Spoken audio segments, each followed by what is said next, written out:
No dia em que o pagamento final foi concluído, voltei para casa com um tipo de triunfo silencioso. Por anos, a hipoteca havia sido como um segundo batimento cardíaco, constante e implacável. Mas agora, o peso havia desaparecido. Coloquei as chaves sobre a mesa da cozinha, permitindo-me respirar no silêncio da vitória. Os saltos de Mela ecoaram pelo piso, tão cortantes quanto sua voz. Perfeito, disse ela, com os lábios curvando-se em um sorriso que não chegava aos olhos. Agora me entregue as chaves. Esta casa pertence à sua irmã. Pisquei, certo de que tinha ouvido errado. Mas Celine já atravessava a sala com o celular erguido, narrando um tour em vídeo para seus seguidores. E aqui está meu novo lar, ela cantou, mostrando as paredes que eu havia pintado até tarde da noite depois do trabalho. O quarto pareceu girar, minha garganta apertou como se cada sacrifício, cada hora sem dormir, tivesse sido apagada em um único fôlego. Meu peito se encheu de palavras, queria gritar que cada dólar tinha sido meu, que esta casa existia por minha causa. Mas nenhum som saiu. Em vez disso, fiquei imóvel, carregando o peso dos olhares presunçosos delas. Mela tamborilava os dedos no balcão. Não dramatize. Você fez a sua parte. Agora deixe Celine viver a vida que merece. O calor subiu sob minha pele, mas forcei minha voz a permanecer firme. Inclinei-me para a frente, encontrando os olhos de minha mãe, e sussurrei 4 palavras. Apenas 4, mas suficientes para detê-la no meio do sorriso, fazendo sua respiração falhar enquanto a cor sumia de seu rosto. Celine riu, me dispensando com um gesto de mão. Mela se recompôs rapidamente, estreitando os olhos. Você não quer dizer isso, disse ela, com a voz frágil. Mas a mão dela tremia ao alcançar as chaves. Eu não as movi. Eu apenas recostei, deixando o silêncio se estender, já sabendo que aquilo era apenas o começo. Quando as finanças de Mela desmoronaram, foi como uma tempestade silenciosa. Ninguém parecia notar. Contas empilhadas no balcão, avisos de atraso escondidos sob revistas, e o zumbido constante de sua voz insistindo que tudo estava sob controle. Eu sabia melhor. Fui eu quem entrou no banco, assinou os papéis e aceitou uma hipoteca que me drenaria R$ 7.500 por mês. Dizia a mim mesma que era temporário, uma ponte até minha mãe se reerguer. Mas essa ponte se estendeu por anos. Trabalhei noites inteiras, quando o brilho do meu laptop era a única luz na casa, aceitando trabalhos paralelos, respondendo e-mails ao amanhecer, cancelando férias antes mesmo de serem planejadas. Meu salário ia para os pagamentos, minha renda extra para reparos e melhorias. Eu carregava tudo em silêncio, acreditando que o silêncio era uma forma de amor. Mela pegava esse silêncio e o distorcia. Contava a vizinhos e parentes que eu vivia confortável, que não carregava nenhum peso de verdade. Meus sacrifícios, invisíveis por design, viraram combustível para a história dela de que eu contribuía menos do que realmente fazia. E Celine, bem, ela sempre foi a escolhida. Quando éramos meninas, Mela vibrava com as menores vitórias dela, o solo de Celine na peça da escola, uma nota que passou por pouco em matemática. Para mim, o padrão se elevava a cada vez. Sua hora vai chegar, dizia, dando tapinhas no meu ombro como se paciência fosse um prêmio. Acreditei nisso por tempo demais. Até nossa vizinha, a senhora Catton, uma vez inclinou a cabeça ao ver o carro de Celine estacionado na minha vaga. Por que elas sempre pegam seu lugar? Perguntou. Ri, dizendo que não importava. Mas, lá no fundo, eu sabia que importava. Cada concessão, cada rendição silenciosa, as havia treinado a acreditar que meus sacrifícios eram invisíveis como o ar. E agora, no dia em que finalmente quitei a hipoteca, elas estavam na minha cozinha agindo como se a casa nunca tivesse sido minha. Olhando para trás, percebi que a exigência da minha mãe pelas chaves não nasceu naquele dia. Ela vinha sendo ensaiada há anos, sussurrada como profecia sempre que Celine tropeçava, e Mela precisava acalmar seu orgulho ferido. Um dia, esta casa será seu começo, ela dizia a ela, repetidamente, como se todo o meu trabalho e sacrifício fossem apenas placeholders para o conforto de Celine. Celine tentou de tudo, uma boutique online que faliu em poucos meses, uma barraca de joias temporária que drenou cartões de crédito, um blog de bem-estar que acabou quando ela não conseguiu se comprometer a postar. Cada vez que falhava, Mela corria para amortecer a queda. Um empréstimo disfarçado de presente. O aluguel coberto silenciosamente. Desculpas inventadas nas reuniões de família, dizendo que Celine era simplesmente criativa demais para ser contida. Essas salvações só reforçavam seu senso de direito. Por que lutar por estabilidade se ela sempre era entregue de bandeja? Eu me tornei o contraste, constante, sem glamour, confiável. Para Mela, meu trabalho com programação era labor invisível, enquanto os fracassos de Celine eram celebrados como ambição. Mela a chamava de filha que aparentava sucesso, polida e fotogênica o suficiente para carregar a imagem da família. Eu era quem pagava, mas ela era quem era exibida. Quanto mais eu pensava sobre isso, mais claro ficava. O sorriso da minha mãe ao pedir as chaves não era espontâneo. Era o ato final de um roteiro que ela vinha dirigindo há décadas. Celine desempenhando a heroína, Mela orquestrando os aplausos, e eu, escalada como o bastidor que desaparece quando a cortina cai. Naquela noite, sentada com o peso das expectativas delas pressionando-me, eu entendi. Não era um mal-entendido ou uma súbita explosão de ganância. Era a história que elas haviam escrito muito antes de eu assinar os papéis da hipoteca, e elas realmente acreditavam que eu seguiria o roteiro até o fim. Observei a mão de Mela pairar sobre as chaves, suas unhas brilhando sob a luz da cozinha. O ambiente parecia pequeno demais. Cada respiração ficava presa no ar entre nós. Inclinei-me para a frente e disse as 4 palavras novamente, devagar desta vez, deixando que afundassem no silêncio. Confira seu correio registrado. Por um instante, ninguém se mexeu. Celine riu como se eu tivesse contado uma piada ruim, balançando o celular para registrar o momento. Mas os olhos de Mela se estreitaram. Ela me conhecia bem o suficiente para perceber o peso na minha voz. O que ela não sabia era há quanto tempo eu vinha me preparando para esse dia. Meses antes, quando ela deu a primeira sugestão de que a casa deveria ser transferida para Celine assim que eu terminasse de pagar, algo dentro de mim mudou. Naquela noite, depois que elas foram para a cama, abri meu laptop e enviei um e-mail para Graham Ortiz, um advogado imobiliário que eu havia conhecido através de um cliente. Disse a ele que precisava de clareza, talvez até de proteção. Graham foi calmo, metódico. Checou a escritura. Cada linha confirmava que a casa era só minha.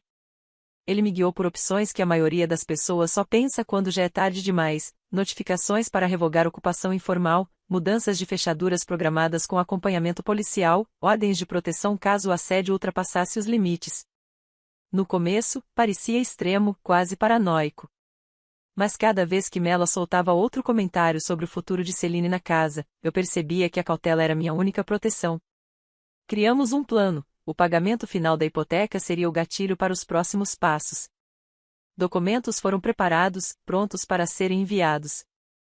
Um chaveiro foi agendado para a manhã seguinte à quitação, com um policial avisado antecipadamente.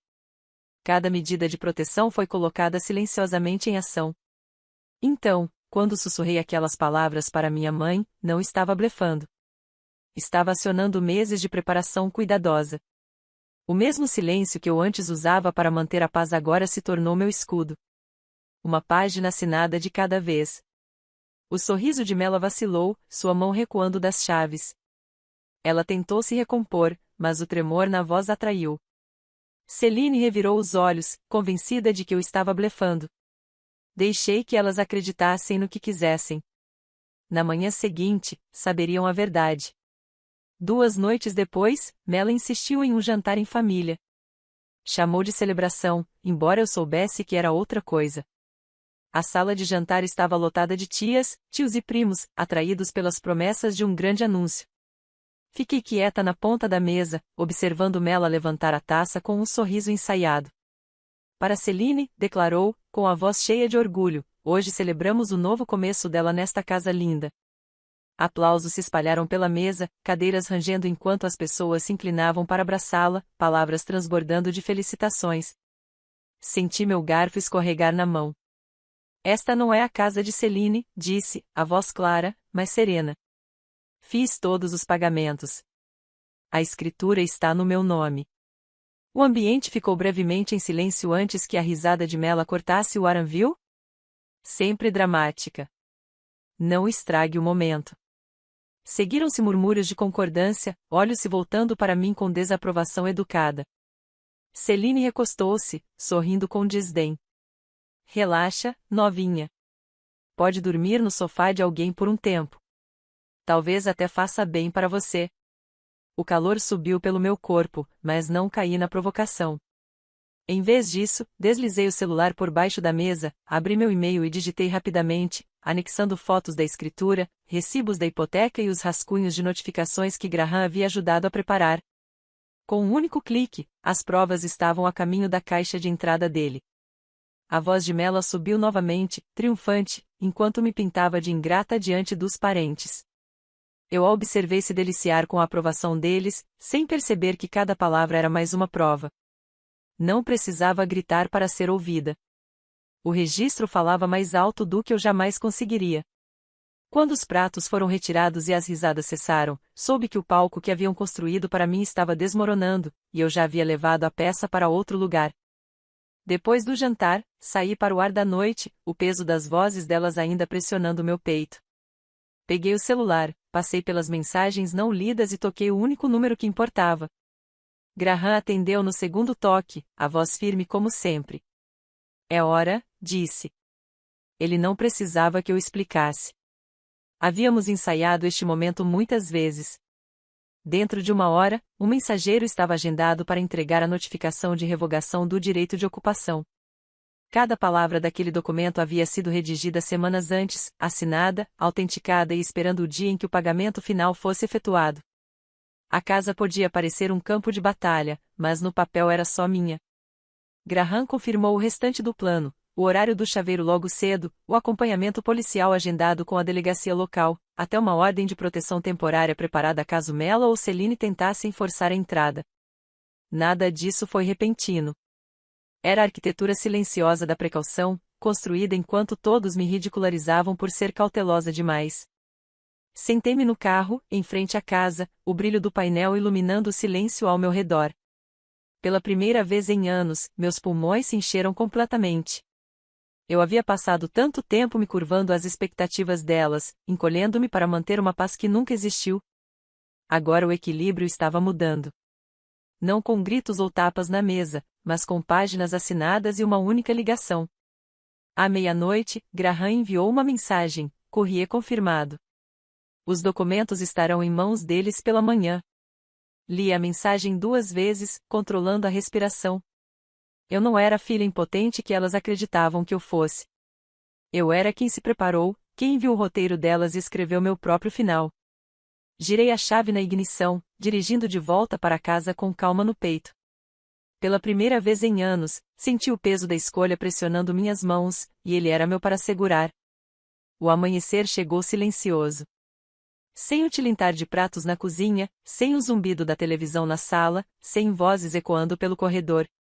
Caminhei pela quietude da casa que carreguei nas costas por anos e, pela primeira vez, senti que ela me pertencia. Na porta da frente, o envelope do mensageiro pendia por uma fita adesiva, o tipo em negrito na frente impossível de ignorar, notificação de revogação do direito de ocupação. As palavras que haviam vivido em rascunhos por meses estavam agora ali, em tinta, inegáveis, dentro da entrada. Eu já havia embalado os pertences espalhados delas. Cada mala e caixa estava cuidadosamente rotulada, roupas de Celine, bugigangas de Mela, sapatos extras, kits de banheiro, nada jogado fora, nada quebrado, sem desculpas para que alegassem crueldade. A ordem era, por si só, uma declaração. Quando a van do chaveiro entrou na garagem, um policial veio logo atrás. Ambos me cumprimentaram com calma, como se fosse rotina e, de fato, era. Mudanças de fechaduras todos os dias, notificações entregues todos os dias. Hoje simplesmente era o meu dia. Mela entrou arrastando os pés pelo corredor, roupão frouxo, o rosto marcado pelo sono. Parou ao lado do policial, depois arrancou o envelope da porta. As mãos tremiam enquanto desdobrava as páginas, os olhos percorrendo as linhas. Observei a cor desaparecer do rosto dela no instante em que entendeu. Você, sussurrou, a voz falhando. Eu me aproximei, firme e silenciosa. Confira seu correio registrado. As 4 palavras que eu já havia dito a ela retornavam agora. Não mais um aviso, mas um fato. Ela agarrou o papel, os lábios se movendo como se quisesse protestar, mas nada saiu. Quando as novas fechaduras clicaram no lugar, o silêncio da casa não parecia mais pesado. Parecia limpo, como se algo finalmente tivesse sido varrido para fora. À tarde, Mela estava ao telefone com todos os parentes que conseguiu contatar. A voz dela atravessava as paredes, tremendo de indignação enquanto me pintava de ingrata e fria.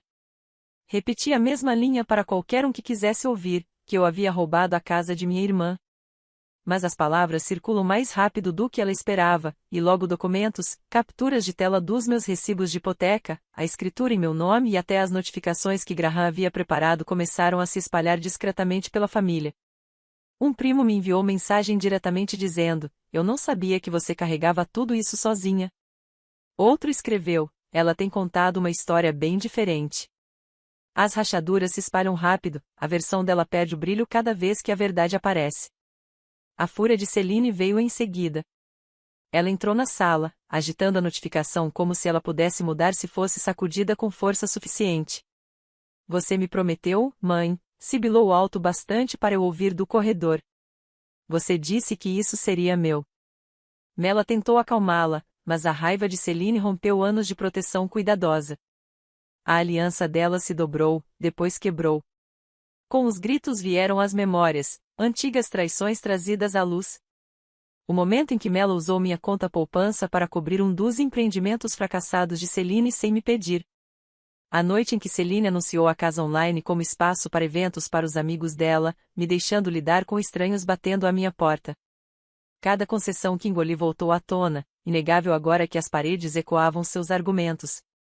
Naquela noite, a senhora Catton me parou perto da caixa de correio. Os olhos dela eram gentis. As palavras, simples. "Não é crueldade", disse suavemente. "Trancar uma porta que rouba seu sono." Assenti, a verdade se acomodando profundamente no meu peito. A casa estava mais silenciosa do que jamais estivera. Mas, nesse silêncio, algo novo começava a tomar forma. Com os gritos desaparecidos, a casa parecia madeira nua, esperando por uma nova pintura. Comecei pequeno, aplicando uma camada fresca de cor sobre as paredes que antes exibiam o papel de parede floral de Mela. O cheiro da tinta substituiu o perfume pesado que costumava pairar pelos corredores. Cada pincelada parecia um ato de retomada do espaço que há muito eu havia cedido. Limpei o quarto de hóspedes e montei um estúdio para o meu trabalho. Minha mesa agora ficava de frente para a janela. A luz do sol se espalhando pelas superfícies limpas, em vez de cantos escuros. O espaço não parecia mais um refúgio escondido. Era meu, aberto e firme. Pela primeira vez em anos, convidei pessoas para entrar. Amigos do trabalho vieram tomar chá, suas vozes se elevando em risadas fáceis que preencheram os cômodos.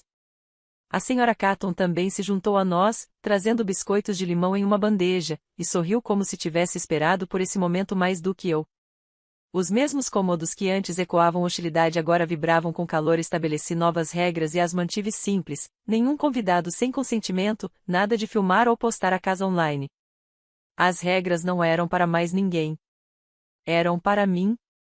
A prova de que eu não permitiria mais que meu silêncio fosse interpretado como permissão.